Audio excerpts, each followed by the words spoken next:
9ನೇ ತರಗತಿ ಕನ್ನಡ ಪಠ್ಯ ಪೂರಕ ಅಧ್ಯಯನ 5 ಉಳಿದ ಬದುಕು ಎಲ್ಬಿಎ ಪ್ರಶ್ನೋತ್ತರಗಳು.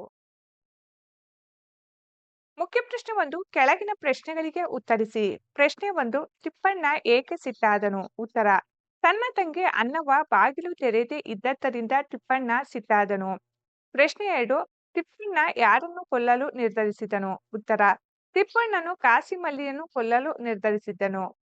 ಪ್ರಶ್ನೆ 3 ತಿಪ್ಪಣ್ಣ ತನ್ನ ತಂಗಿಯ ಮನೆಯಲ್ಲಿ ಎಷ್ಟು ತಾಸು ಇರುತ್ತೇನೆಂದು ಹೇಳಿದನು? ಉತ್ತರ ತಿಪ್ಪಣ್ಣ ತನ್ನ ತಂಗಿಯ ಮನೆಯಲ್ಲಿ 3-4 ತಾಸು ಇರುತ್ತೇನೆಂದು ಹೇಳಿದನು.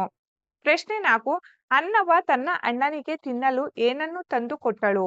ಉತ್ತರ ಅನ್ನವ್ವ ತನ್ನ ಅಣ್ಣನಿಗೆ ತಿನ್ನಲು ರೊಟ್ಟಿ ಮತ್ತು ಗಟ್ಟಿಬ್ಯಾಳೆ ತಂದು ಕೊಟ್ಟಳು.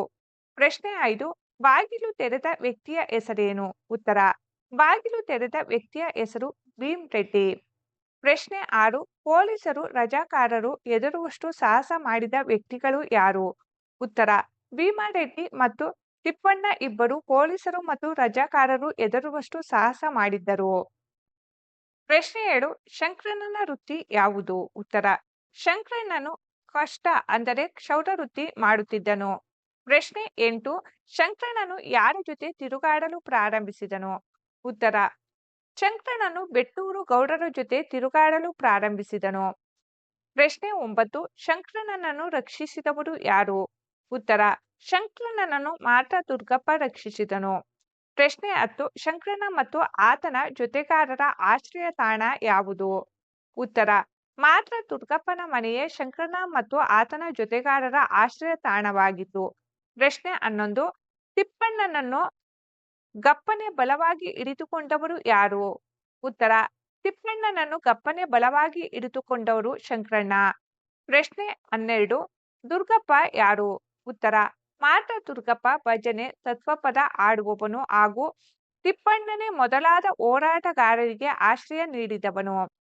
ಪ್ರಶ್ನೆ 13 ದುರ್ಗಪ್ಪನು ಯಾರ ಒಂದೆರಡು ವಚನಗಳನ್ನು ಹೇಳಿದನು? ಉತ್ತರ ದುರ್ಗಪ್ಪನು ಬಸವಣ್ಣನವರ ಒಂದೆರಡು ವಚನಗಳನ್ನು ಹೇಳಿದನು. ಪ್ರಶ್ನೆ 15 ದುರ್ಗಪ್ಪನು ಶಂಕರಣ್ಣನಿಗೆ ತಿನ್ನಲು ಏನನ್ನು ತಂದುಕೊಟ್ಟನು? ಉತ್ತರ ದುರ್ಗಪ್ಪನು ಶಂಕರಣ್ಣನಿಗೆ ತಿನ್ನಲು ಗಟ್ಟಿ ರೊಟ್ಟಿ, ಖಾರ ಪುಡಿ, ಉಳ್ಳಾಗಡ್ಡೆ ಮತ್ತು ಒಂದಿಷ್ಟು ಎಣ್ಣೆ ತಂದುಕೊಟ್ಟನು. ಮುಖ್ಯ ಪ್ರಶ್ನೆ 2 ಈ ಕೆಳಗಿನ ಪ್ರಶ್ನೆಗಳಿಗೆ 3-4 ವಾಕ್ಯಗಳಲ್ಲಿ ಉತ್ತರಿಸಿ. ಪ್ರಶ್ನೆ 15 ಅನ್ನವ್ವ ತನ್ನ ಅಣ್ಣನನ್ನು ಮನೆಯ ಒಳಗೆ ಸೇರಿಸಿಕೊಳ್ಳಲಿಲ್ಲ ಏಕೆ? ಉತ್ತರ ತಿಪ್ಪಣ್ಣನು ಅಪರಾಧಿಯಾಗಿದ್ದು ಪೊಲೀಸರಿಗೂ ಮತ್ತು ರಜಾಕಾರರಿಗೂ ತಲೆನೋವಾಗಿದ್ದ ವ್ಯಕ್ತಿಯಾಗಿದ್ದನು. ಈತನು ವಿವಿಧ ಶಿಬಿರಗಳ ಮೇಲೆ ದಾಳಿ ಮಾಡಿ ತಲೆಮರೆಸಿಕೊಂಡಿದ್ದನು. ಅಲ್ಲದೆ ತನ್ನ ತಂದೆಯನ್ನು ಕೊಂದಿದ್ದ ಕಾಸಿಮಲ್ಲಿಯನ್ನು ಕೊಲ್ಲಲು ಸಂಚು ಹೂಡಿದ್ದನು. ಈ ಕಾರಣದಿಂದಾಗಿ ಅಪಾಯಕ್ಕೆ ಹೆದರಿ ಅನ್ನವ್ವ ತನ್ನ ಅಣ್ಣನನ್ನು ಮನೆಯ ಒಳಗೆ ಸೇರಿಸಿಕೊಳ್ಳಲಿಲ್ಲ. ಪ್ರಶ್ನೆ 16 ಅನ್ನವ್ವ ತನ್ನ ಅಣ್ಣನಿಗೆ ಗಂಡನ ಬಗ್ಗೆ ಏನೆಂದು ಹೇಳಿದಳು? ಉತ್ತರ ಬೇಡ ಅಣ್ಣ, ಇಲ್ಲಿಂದ ನಡಿ ಅಣ್ಣ. ಆತ ಈಗ ಬದಲಾಗಿದ್ದಾನೆ. ಜೀವದ ಅಂಜಿಕೆ ಹೆಚ್ಚಾಗಿ ರಜಾಕಾರರ ಸೋಪತ್ತು ಅಂದರೆ ಗೆಳೆತನ ಮಾಡಿದ್ದಾನೆ. ಆತ ಕುಡಿದು ಒಳಗೆ ಬಂದಿದ್ದಾನೆ. ನೀ ಬಂದದ್ದು ಗೊತ್ತಾದರೆ ರಜಾಕಾರರಿಗೆ ಇರಿಸಿಕೊಡಲು ಅವನೇನು ಹಿಂಜರಿಯುವುದಿಲ್ಲ ಎಂದು ಅನ್ನವ್ವ ತನ್ನ ಗಂಡನ ಬಗ್ಗೆ ಅಣ್ಣನಿಗೆ ಹೇಳಿದಳು.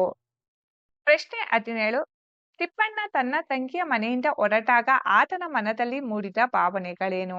ಉತ್ತರ ಹೊರಗೆ ಗೌ ಎನ್ನುವ ಕತ್ತಲೆ ಇತ್ತು. ಆ ಕತ್ತಲೆಯನ್ನು ಸೀಳಿಕೊಂಡು ಎಲ್ಲಿಗೆ ಹೋಗಬೇಕು? ಊರಿಗೆ ಪೊಲೀಸರು ಬಂದಿದ್ದಾರಂತೆ. ರಜಾಕಾರರ ದಂಡು ದೊಡ್ಡದಾಗಿದೆ. ಅಗತ್ಯ ಕಡೆ ಹೋದರೆ ಪ್ರಾಣ ಉಳಿಯದು. ಮಸೀದಿಯ ಬಳಿ ರಜಾಕಾರರ ಕ್ಯಾಂಪ್ ಇದೆ. ಆದ್ದರಿಂದ ಈ ಸಣ್ಣ ಸಂದಿಯಲ್ಲಿಯೇ ತಪ್ಪಿಸಿಕೊಂಡು ಹೋಗಬೇಕು ಎಂದು ತಿಪ್ಪಣ್ಣ ಮನದಲ್ಲಿ ಚಿಂತಿಸಿದನು. ಪ್ರಶ್ನೆ 18 ಶಂಕರಣ್ಣನು ತಿಪ್ಪಣ್ಣನ ಕಂಕುಳಲ್ಲಿ ಕೈ ಹಾಕಿ ಕರೆತಂದಾಗ ಆತನ ಮನದಲ್ಲಿ ಮೂಡಿದ ಭಾವನೆಗಳೇನು? ಉತ್ತರ ಶಂಕರಣ್ಣ ಯಾರೆಂದು ತಿಪ್ಪಣ್ಣನಿಗೆ ಗೊತ್ತಿತ್ತು. ಒಂದು ವೇಳೆ ಆತ ಪೊಲೀಸರಿಗೆ ಹಿಡಿದುಕೊಟ್ಟರೆ ಎಂಬ ಭಯವಿತ್ತು. ಏಕೆಂದರೆ ಅವರ ಮನೆತನದ ಮೇಲೆ ಶಂಕರಣ್ಣನಿಗೆ ಸಿಟ್ಟು ಮತ್ತು ಕುಸಿತವಿತ್ತು. ಆತ ತನ್ನ ಮೇಲೆ ಆಕ್ರಮಣ ಮಾಡದೆ ಭುಜದ ಮೇಲೆ ಕೈ ಹಾಕಿ ಕರೆತರುವಾಗ ಯಾಕೋ ಬೇಡವೆನಿಸಿತು. ಸಮಯ ಬಂದರೆ ಬಾಂಬ್ ಎಸೆದರಾಯಿತು ಎಂದು ತಿಪ್ಪಣ್ಣ ನಿರ್ಧರಿಸಿದನು. ಪ್ರಶ್ನೆ 19 ಬಾಗಿಲು ತೆರೆದ ವ್ಯಕ್ತಿ ನೋಡಲು ಹೇಗೆ ಕಾಣುತ್ತಿದ್ದನು?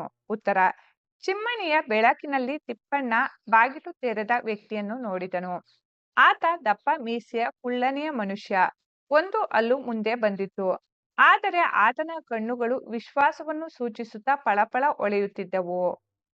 ಪ್ರಶ್ನೆ 20. ಕೋಣೆ ನೋಡಿದ ತಿಪ್ಪಣ್ಣನ ಮನದಲ್ಲಿ ಉಂಟಾದ ಪ್ರಶ್ನೆಗಳಿಗೆ ಶಂಕರಣ್ಣ ಹೇಗೆ ಉತ್ತರಿಸಿದನು? ಉತ್ತರ: ಶಂಕರಣ್ಣನು, ಇದು ನನ್ನ ಮನೆಯಲ್ಲ. ನನ್ನ ಮನೆಯನ್ನು 4 ತಿಂಗಳ ಹಿಂದೆ ರಜಾಕಾರರು ಸುಟ್ಟು ಬಿಟ್ಟರು. ಇದ್ದ ಒಬ್ಬ ಅಮ್ಮ ಹೋದ ವರ್ಷ ಸತ್ತು ಹೋದಳು. ನಾನು ಊರಲ್ಲಿ ಕ್ಷೌರ ಮಾಡುತ್ತಾ ಬದುಕು ನಡೆಸಿದೆ.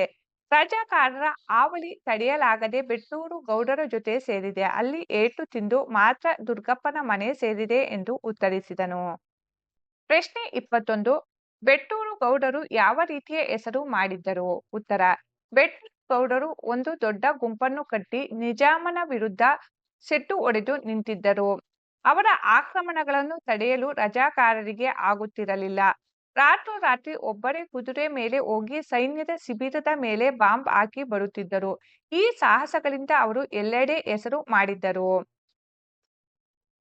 ಪ್ರಶ್ನೆ 22. ಶಂಕರಣ್ಣನಿಗೆ ರಜಾಕಾರರು ಹೇಗೆ ಶಿಕ್ಷಿಸಿದರು? ಉತ್ತರ: ಶಂಕರಣ್ಣರು ಬೆಟ್ಟೂರು ಗೌಡರ ಜೊತೆ ತಿರುಗಾಡುತ್ತಿದ್ದ ಸುದ್ದಿ ತಿಳಿದ ರಜಾಕಾರರು ಆತನನ್ನು ಹಿಡಿದು ಬೂಟು ಕಾಲಿನಿಂದ ಒದ್ದರು.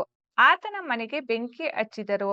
ಆತನನ್ನು ಸಾಯುವ ಸ್ಥಿತಿಯಲ್ಲಿ ಬಿಟ್ಟು ಕೂಲಿಲ್ಲದೆ ತಾನೇ ಸಾಯುತ್ತೇನೆ ಎಂದು ಹೇಳಿ ಹೊರಟು ಹೋದರು. ಪ್ರಶ್ನೆ 23. ಶಂಕರಣ್ಣನಿಗೆ ಸಹಾಯ ಮಾಡಲು ಯಾರು ಬರಲಿಲ್ಲ ಏಕೆ? ಉತ್ತರ: ನಿಜಾಮನ ದುರಾಡಳಿತವಿದ್ದ ಕಾಲವದು. ಆತನ ವಿರುದ್ಧ ಶೆಡ್ಡು ಹೊಡೆದವರನ್ನು ಹಿಡಿದು ಕಠಿಣವಾಗಿ ಶಿಕ್ಷಿಸುತ್ತಿದ್ದರು. ಈ ಕ್ರೌರ್ಯಕ್ಕೆ ಹೆದರಿ ಊರಿನ ಜನರೆಲ್ಲರೂ ಭಯಭೀತರಾಗಿದ್ದರು. ಆದ್ದರಿಂದ ಯಾರೂ ಶಂಕರಣ್ಣನ ಸಹಾಯಕ್ಕೆ ಬರಲಿಲ್ಲ. ಪ್ರಶ್ನೆ 24. ದುರ್ಗಪ್ಪನ ದೈನಂದಿನ ಕೆಲಸಗಳೇನು? ಉತ್ತರ: ದುರ್ಗಪ್ಪನು ಒಂದು ಜೋಪಡಿಯಲ್ಲಿ ವಾಸಿಸುತ್ತಾನೆ. ಆತ ಭಜನೆ ಮಾಡುತ್ತಾನೆ, ತತ್ವಪದಗಳನ್ನು ಆಡುತ್ತಾನೆ, ರಾತ್ರಿಯೆಲ್ಲ ಏಕತಾರಿ ಹಿಡಿದು ಹಾಡುತ್ತಾ ಕುಳಿತಿರುತ್ತಾನೆ. ಹೋರಾಟಗಾರರು ಅಲ್ಲಿರುವುದು ಯಾರಿಗೂ ತಿಳಿಯದಂತೆ ಆತ ನೋಡಿಕೊಳ್ಳುತ್ತಿದ್ದನು.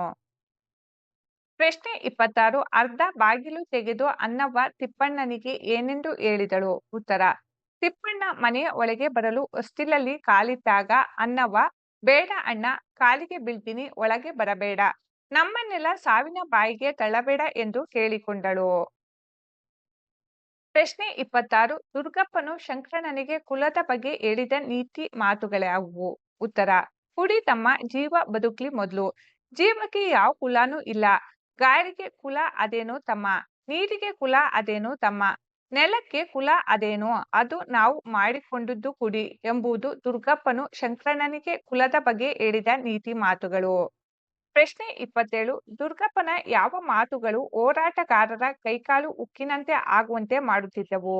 ಉತ್ತರ: ಗೆಲುವು ನಮ್ಗೆ, ಬದುಕಿದ್ರೆ ಸ್ವತಂತ್ರ ನೋಡೋಣ ಹೆಂಗರ್ತದ ಅಂತ, ಸತ್ರ ದೇಶಕ್ಕಾಗಿ ಸತ್ತ ಅಂತಾರ, ಅಂತ ಸಾವು ಯಾರಿಗುಂಟು ಯಾರಿಗಿಲ್ಲ, ಅದು ಪುಣ್ಯದ ಕೆಲಸ, ನಮ್ಮ ಮುಂದಿನವರಾದ್ರೂ ಸ್ವತಂತ್ರ ನೋಡ್ತಾರಲ್ಲ ಎಂಬ ದುರ್ಗಪ್ಪನ ಈ ಮಾತುಗಳು ಹೋರಾಟಗಾರರ ಕೈಕಾಲು ಉಕ್ಕಿನಂಗೆ ಆಗುವಂತೆ ಮಾಡುತ್ತಿದ್ದವು.